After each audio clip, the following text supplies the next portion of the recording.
Good morning प्यारे बच्चों। मैं हूं आपकी एजुकेटर पूर्णिमा अतर सिंह और हम आपकी वर्कशीट नंबर 15 करेंगे। सब्जेक्ट आपका साइंस है और इस वर्कशीट में हम ये पढ़ेंगे कि सेल क्या होता है।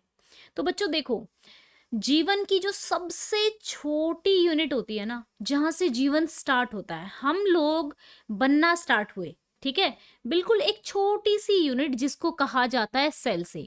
जब बहुत सारी सेल जुड़ गई तब बने टिश्यू, और जब बहुत सारे टिश्यू जुड़ गए तो बने ऑर्गन्स। अब ऑर्गन्स जैसे कि हमारा स्टमक हो गया, हमारी आंखें हो गई, हमारा मुंह हो गया, हमारी स्किन हो गई।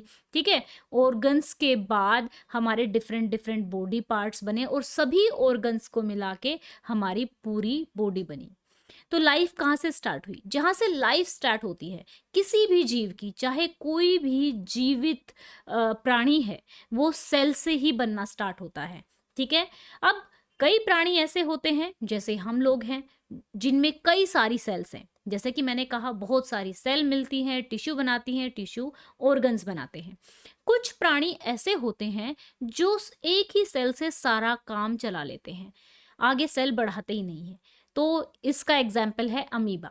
ठीक है, as the buildings are made of a brick, जिस तरीके से एक ब्रिक से यानी कि एक ईंट से दीवार बनती है, दीवार से कमरा बनता है और कई सारे कमरों को मिला के घर बनता है, उसी तरीके से हम लिविंग ऑर्गेनिज्म, किसकी बात की जा रही है? जितने भी लिविंग ऑर्गेनिज्म हैं किससे बने होते हैं? छोटी छोटी यूनिट से बने होते हैं, जिसको कहा जाता है सेल।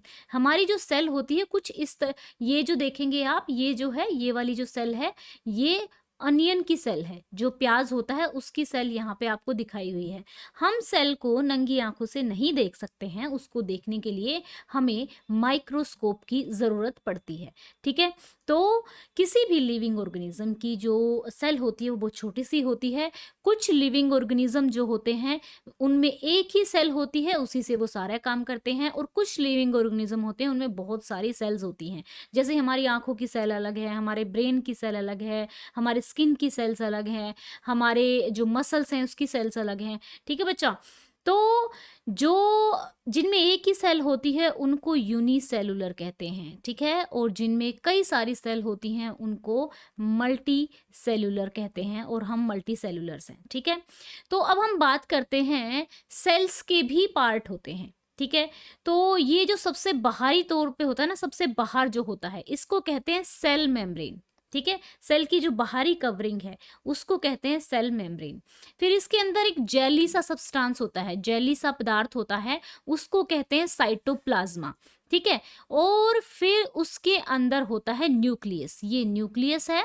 ठीक है, ये जो है, ये पूरा जो होता है ये जेली जैसा होता है, जैसे जेल होता है। ठीक है, तो the cell is enclosed by thin outer boundary. Thin outer boundary जो ये है, ये हो गई सेल मेम्ब्रेन।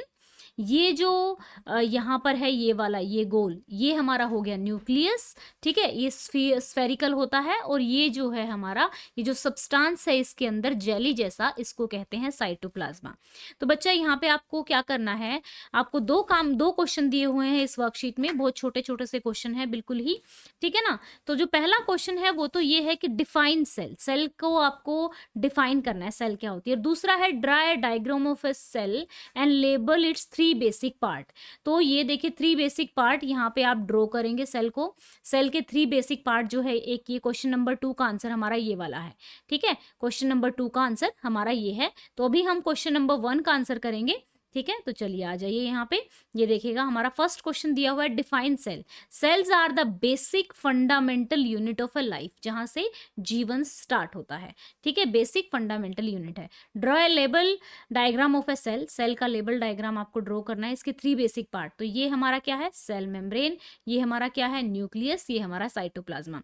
तो ये हो गई हमारी आज की वर्कशीट। आई होप सो आपको अच्छे से समझ में आ गई होगी। अगर कोई डाउट है तो आप कमेंट करके पूछ सकते हैं। ओके बच्चों, एंड वीडियो अच्छी लगी है तो वीडियो को लाइक ज़रूर कीजिएगा, और इस चैनल को सब्सक्राइब कर लीजिए ताकि आपको सारी वीडियोस के नोटिफिकेशन टाइम पे मिलते रहें। Thank you, have a nice day, may God bless you. अच्छे से पढ़ते रहो।